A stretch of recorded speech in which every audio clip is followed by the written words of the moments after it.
smile on her face as she lifted her glass. "The one who made this magical day happen. I couldn't have done it without you." I froze in my seat, the words slamming into me like a brick wall. Applause erupted around me, the room filled with laughter and cheers as Grace, sitting just a few seats away, gave a modest little smile and nodded graciously. "My name is Anna Clark. I'm 30 years old, and up until recently, I thought I had a pretty solid relationship with my mom. We used to be close, movie nights, long talks over coffee, a real bond. But everything changed when she started dating her now husband, Mark. Slowly, I felt her pulling away, replacing me with Grace, her new stepdaughter, who was younger, prettier, and seemingly flawless in every way. This wedding, her wedding, was supposed to be my way of reconnecting with her, of proving that I still mattered. I'd spent months planning every detail, silently footing the bill for everything from the venue to the flowers. But it was all a secret, at her insistence, to keep the magic alive. And now, here I was, invisible, as she gave all the credit to someone who barely lifted a finger. The months leading up to the wedding had been a whirlwind of work, stress, and quiet sacrifices. Mom hadn't been involved in the planning at all. That was her decision. "Anna, I don't want to get wrapped up in the stress of it all," she'd said early on. "You're so much better at this kind of thing. Just surprise me, okay? I know you'll make it perfect." Her trust, though flattering, felt strange. She never asked me about the progress, no questions about the flowers, the venue, or even the dress code. It left me confused, but I told myself she was just excited to enjoy the surprise on her big day. I worked tirelessly, managing every detail, from securing the venue to designing the seating chart. I poured my heart into it, convincing myself that this would bring us closer again. What I didn't know, what I only realized too late, was that Grace had been telling Mom a different story. Behind the scenes, Grace had been claiming credit for the entire wedding planning process. I didn't understand why Mom never brought up the preparations to me, why she never seemed curious or concerned about how things were going. Now looking back, the pieces fit. Grace had made sure Mom believed she was the one making it all happen. I didn't see it then, caught up in the work and my hope for the perfect day. I thought Mom's distance was just her way of letting me take the reins. I never imagined it was because she thought someone else was holding them. I remembered a strange conversation I had overheard a few weeks before the wedding.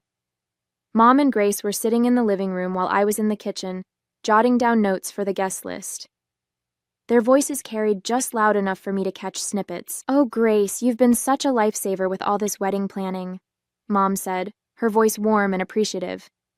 "I honestly don't know how I'd have managed without you." Grace laughed lightly, the kind of laugh that grated once you realized how fake it was. "Oh, it's nothing really," she said. "I just want your day to be perfect. You deserve it."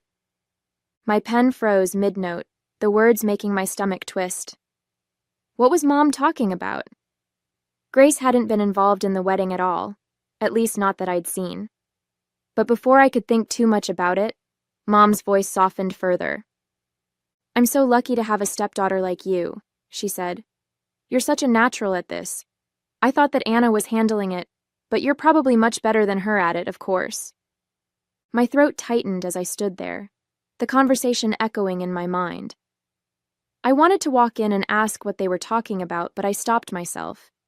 Maybe Mom was just being polite, or maybe Grace was helping in some small way I wasn't aware of. I told myself it didn't matter. But now, sitting here at the reception, her words made all too much sense. Grace had planted those seeds, and Mom had swallowed the narrative whole. The weeks leading up to the wedding were grueling. Every spare moment was consumed by spreadsheets, emails, and endless phone calls. I worked late into the night most days, juggling my regular job with the ever-growing list of wedding tasks. My desk became a chaotic mess of vendor contracts, swatches of fabric for the table linens, and color-coded seating charts. There was the day the florist called to tell me the flowers Mom wanted weren't in season, and I had to scour local suppliers to find a replacement. Then there was the venue mix-up, when the hall booked for the reception accidentally double-scheduled us with a corporate event. I spent hours on the phone smoothing things over, eventually securing the perfect space. though it cost more than I'd budgeted. I coordinated the catering, choosing a menu I knew Mom would love, and even paid extra for a tasting session to make sure it was just right. I handpicked the decorations, spent hours folding and tying ribbons for the chairs, and painstakingly designed the invitations myself to save money. All of this was done in secret, just as Mom had asked. I want it to be a surprise, she'd said. But the surprise came at a cost. Late nights, skipped meals, and a painful dent in my savings. I had put my whole heart into making it perfect for her, telling myself it was worth it to see her smile on the big day. And now, sitting at the reception, it was clear I'd been invisible the whole time. The sound of a fork tapping against a glass silenced the chatter in the reception hall. I looked up to see Mom standing at the head table, a radiant smile lighting up her face as she held her glass aloft. The room quieted in anticipation. I just want to take a moment to thank everyone for being here today, she began, her voice warm and filled with emotion. This day has been a dream come true for me, and I'm so grateful to share it with all of you. Her eyes scanned the room, briefly meeting mine, before moving on. Planning a wedding is no small task, and I have to admit I wasn't involved in much of it. But thankfully, I had someone who stepped in and made this day as perfect as it is. My heart swelled for just a moment, foolishly hoping she meant me. Grace, Mom continued, her voice brimming with pride, you've been my rock through this whole process. You've been there every step of the way, making sure every detail was perfect. I couldn't have done this without you. The room erupted into applause, heads turning toward Grace, who gave a bashful smile and waved lightly, like the gracious heroine in some story only she seemed to know. I'm so lucky to have you as my stepdaughter, Mom said, her voice cracking slightly with emotion. You've made this day magical, and I'll never forget everything you've done for me.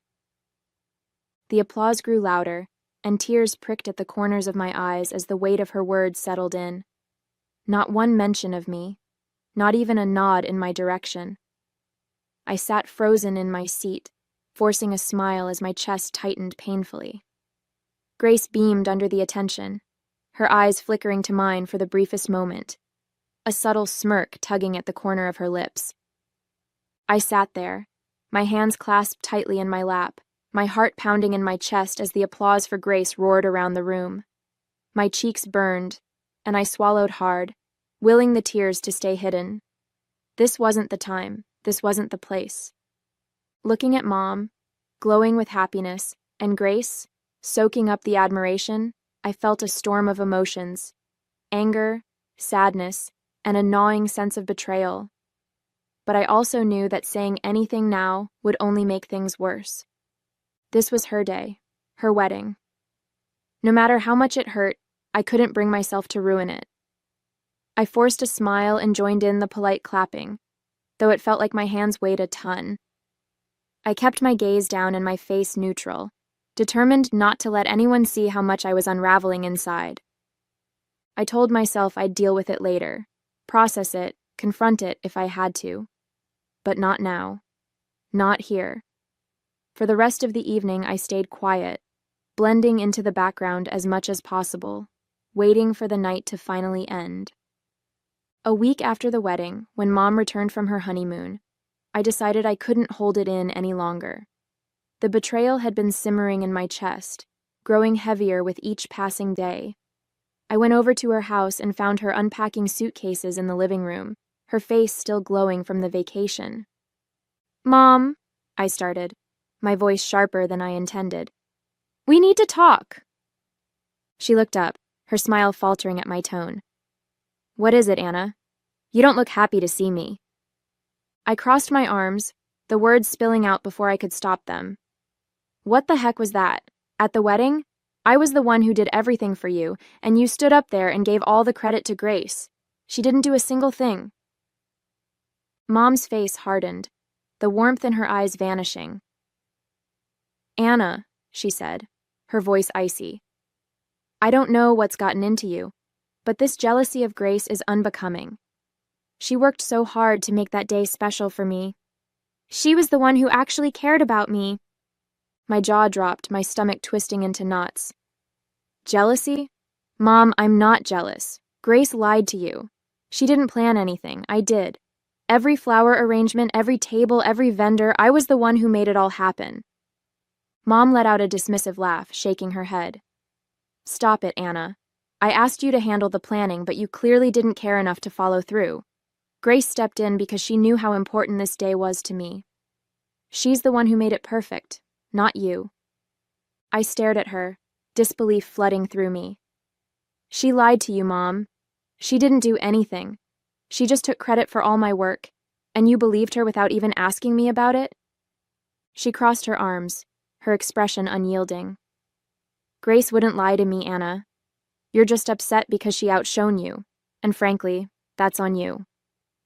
Her words hit me like a slap, and I felt the tears rising despite my best efforts to stay composed.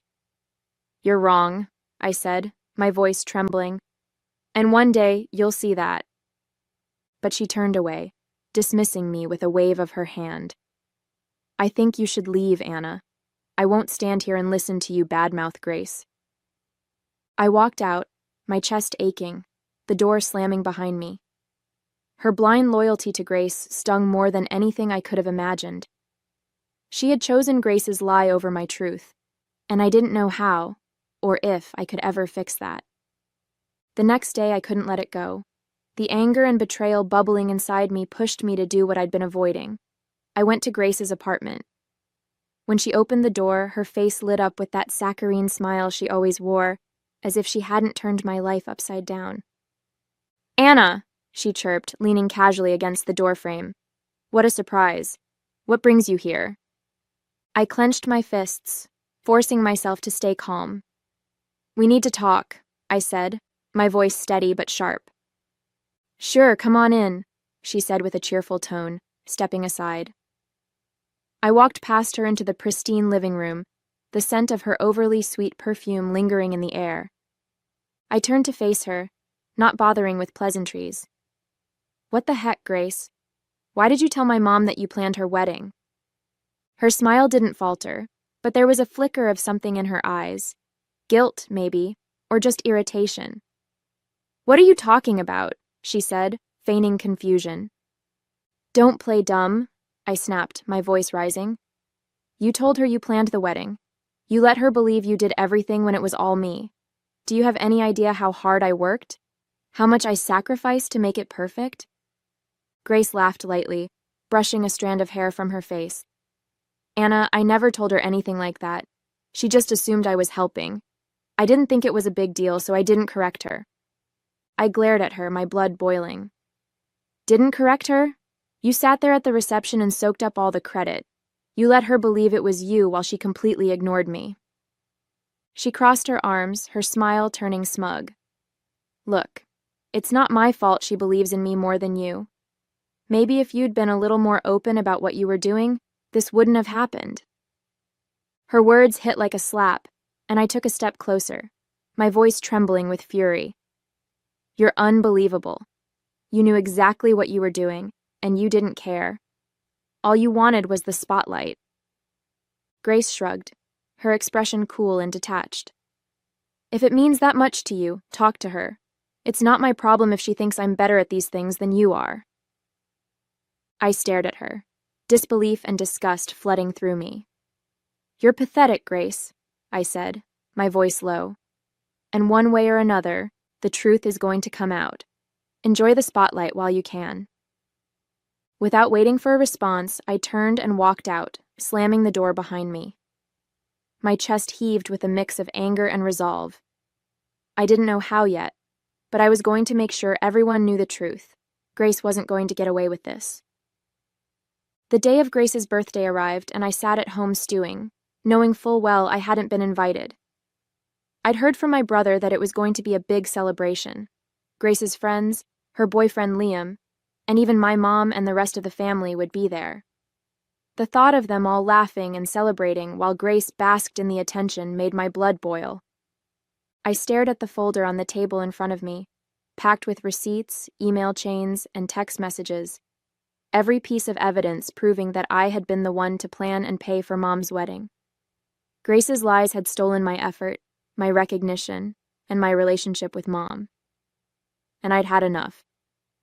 I grabbed the folder, threw on a coat, and headed out the door. I didn't know exactly what I was going to say, but I knew I couldn't let this go on any longer. Before I showed up, the room was buzzing with admiration for Grace. Laughter echoed through the space as her friends and family circled her, their voices overlapping with compliments. "You really outdid yourself with that wedding, Grace," one of her friends gushed, holding a glass of champagne. "Everything was so elegant. It looked like something out of a magazine." Another chimed in, "The floral arrangements were breathtaking. You have such an eye for detail." Even Mom couldn't hold back her adoration. "I don't know how you managed it all," she said, beaming at Grace.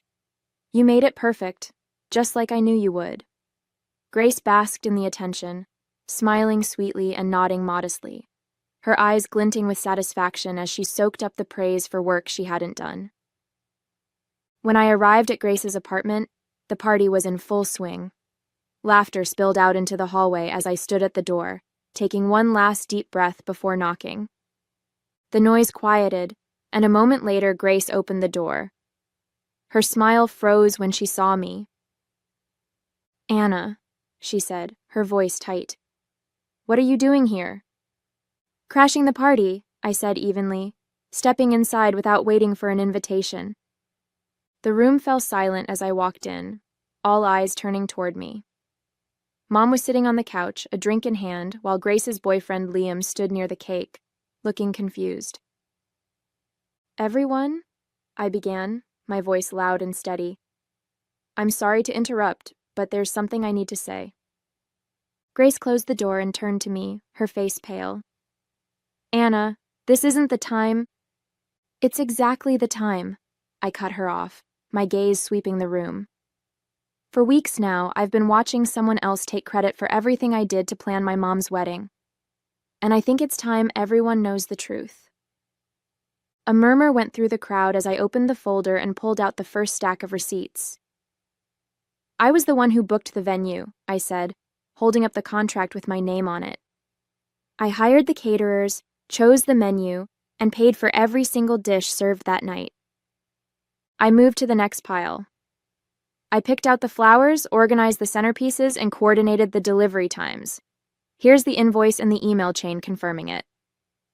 My voice grew stronger as I continued, laying out the text messages, spreadsheets, and more. Everything, the invitations, the decorations, the seating arrangements, was done by me, not Grace. The room was dead silent now, the weight of my words settling over everyone. Mom's face was frozen in shock, and Grace stood stiffly near the door, her jaw clenched. "Anna," Mom finally said, her voice wavering, "what are you talking about? Grace told me." "Grace lied," I said, cutting her off as I turned to face Grace. "Go on, Grace. Tell everyone how you let her believe you did all the work. Tell them how you stood there at the reception and took credit for things you had nothing to do with." Grace's lips parted, but no words came out. The room seemed to hold its breath, waiting for her response. "It's not like that," she stammered, her voice shaky. I didn't lie, I didn't correct her because it wasn't a big deal."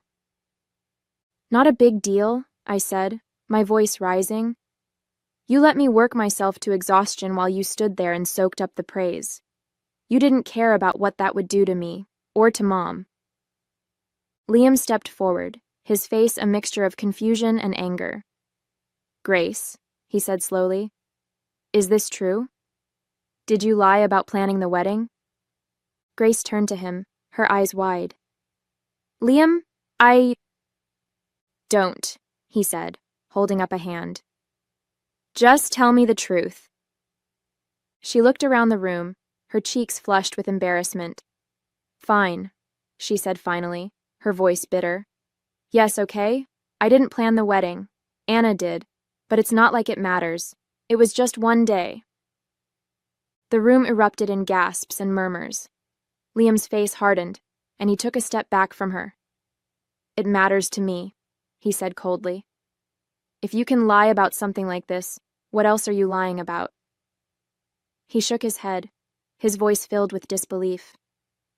I can't do this anymore, Grace. We're done. Grace's mouth fell open, but no words came out. The color drained from her face as she watched Liam grab his coat and leave. I turned to Mom, who was sitting frozen, her eyes glossy with unshed tears. I tried to tell you, I said softly. I did everything for you, and you wouldn't even listen to me. Anna, she said, her voice breaking, I didn't know. I'm so sorry. I should have asked, I should have. It's too late for that, I said, my tone firm but not unkind. I just needed you to know the truth, and now you do. With that, I gathered my things and walked out, leaving the party in stunned silence. For the first time in weeks, I felt free. A couple of days later, the phone buzzed in my hand, and I glanced at the screen, surprised to see Grace's father's name. Mark wasn't the type to call. He was always quiet, keeping to himself at family gatherings. Hesitating for a moment, I answered. Hello? I said cautiously.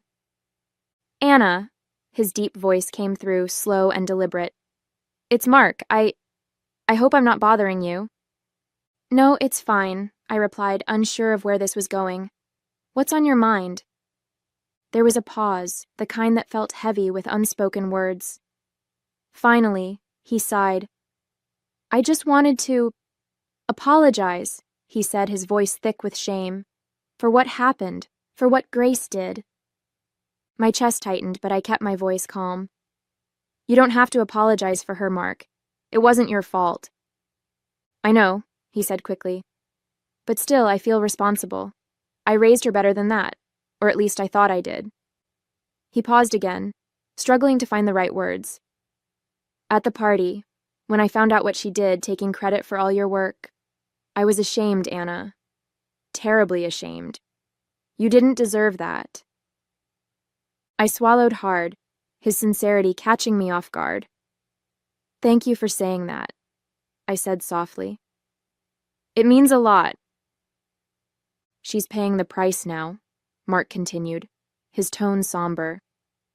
I think she's starting to understand the damage she's done. But that doesn't fix what you went through. If there's anything I can do to make it right, anything at all, just say the word. I exhaled, the weight of his words settling over me. I appreciate that, Mark, I said after a moment. I really do. But I think the best thing you can do is talk to Grace. Help her see why this wasn't okay. I will, he said firmly. I promise, Anna. And again, I'm sorry. For all of it. Thank you, I said, my voice steady but filled with gratitude. That means more than you know. In the weeks following Grace's birthday, things shifted. Mom reached out several times, apologizing profusely for not believing me, and for the way she had dismissed my efforts. Her words were filled with regret, and though I accepted her apology, I made it clear that rebuilding trust would take time.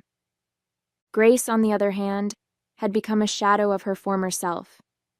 The admiration she had once basked in was gone, replaced by awkward silence and judgmental stares from friends and family who now saw her for who she truly was. Liam never came back, and from what I heard, Grace hadn't taken the breakup well. As for me, I felt lighter. For so long I had sought validation from people who didn't value me, but now I realized I didn't need their approval to feel worthy. I channeled my energy into myself, picking up hobbies I'd neglected, reconnecting with friends, and setting boundaries that protected my peace. Mom and I eventually began to repair our relationship, but it was different now. I no longer bent over backward to prove myself, and she seemed to genuinely respect the space I needed. The distance allowed us to rebuild something healthier, something that wasn't built on my sacrifices. As for Grace, she faded from the center of attention, and I couldn't help but feel a little sorry for her. But only a little. Sometimes, the truth had a way of setting things right, and for the first time in a long time, I felt like I could finally move forward.